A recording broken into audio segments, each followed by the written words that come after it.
കർത്താവിൻ്റെ വിശുദ്ധ നാമം വാഴ്ത്തപ്പെടുമാറാകട്ടെ.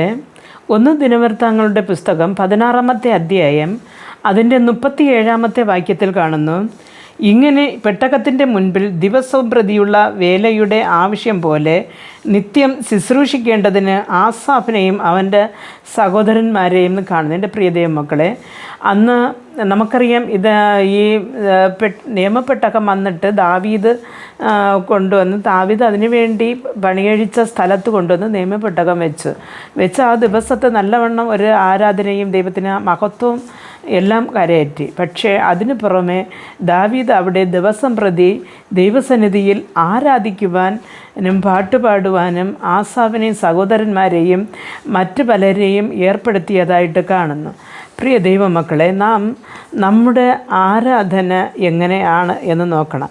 അപ്പോൾ ഒരു സമയത്തിൽ മാത്രമാണോ, അല്ലെങ്കിൽ ഒരു ദിവസത്തിൽ മാത്രമാണോ നാം ദേവാലയത്തിൽ പോയി ദൈവത്തെ ആരാധിക്കുന്നത്?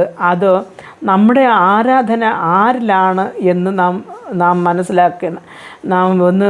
മനസ്സിലാക്കി നോക്കണം. കാര്യം എന്ന് പറഞ്ഞാൽ, നമുക്ക് ഈ ലോകത്തിൽ പല സഹായങ്ങളും പലരും ചെയ്യും.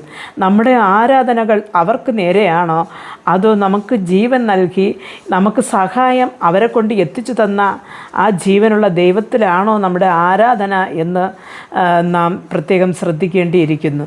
എപ്പോഴെങ്കിലും ഒരു ഉത്സവ ദിവസത്തിലോ അല്ലെങ്കിൽ ഒരു ക്രിസ്മസ് ദിവസത്തിലോ ഈസ്റ്റർ ദിവസങ്ങളിലോ മാത്രമല്ല നാം ദൈവത്തെ ആരാധിക്കേണ്ടത്. എപ്പോഴൊക്കെ സമയം കിട്ടുന്നോ അപ്പോഴൊക്കെ നാം ദൈവത്തെ ആരാധിക്കുവാൻ ദൈവസന്നിധിയിൽ എത്തേണ്ടത് നമ്മുടെ ഓരോരുത്തരെയും ഒരു കടമയാണ്. കാരണം എന്തെന്ന് പറഞ്ഞാൽ, നമുക്ക് ജീവനെ നൽകി ഇത്രത്തോളം പരിപാലിച്ച് വരുന്ന ഒരു ദൈവമാണ്. അതുമല്ല, നമുക്ക് ഈ ലോകത്ത് എന്തെങ്കിലും ഉണ്ടെന്ന് പറയണമെങ്കിൽ അതെല്ലാം ദൈവം നമുക്ക് നൽകുന്ന ഒരു കൃപയും ദാനവുമാണ്. ഇല്ലെന്നുണ്ടെങ്കിൽ നമ്മൾ ഒരു മനുഷ്യനും തിരിഞ്ഞു നോക്കത്തേയില്ല.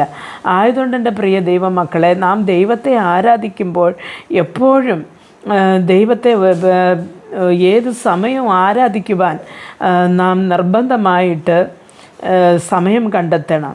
നമ്മുടെ ദൈവം ഒരു ആരാധന പ്രിയനാണ് എന്നുള്ള കാര്യം നാം മറന്നു പോകരുത്.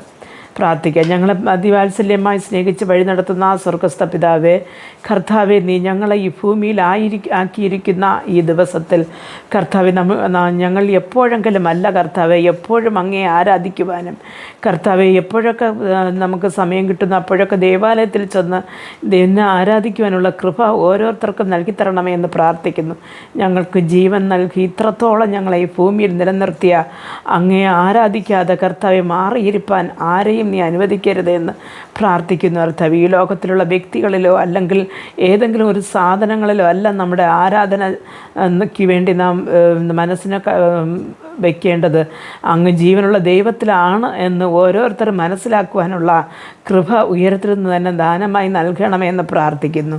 ദൈവമേ, നിൻ്റെ രാജ്യത്തിൽ വന്ന് ചേരുന്നത് വരെയിലും നിന്നെ ആരാധിച്ച് മുമ്പോട്ട് പോകുവാൻ ഓരോരുത്തർക്കും കൃപ നൽകണമെന്ന് പ്രാർത്ഥിക്കുന്നു. യേശുക്രിസ്തുവിൻ്റെ നാമത്തിൽ പ്രാർത്ഥിക്കുമ്പോൾ പ്രാർത്ഥന കൃപയോട് കേട്ട് മറുപടി നൽകി തരണം നല്ല പിതാവേ. ആമേൻ.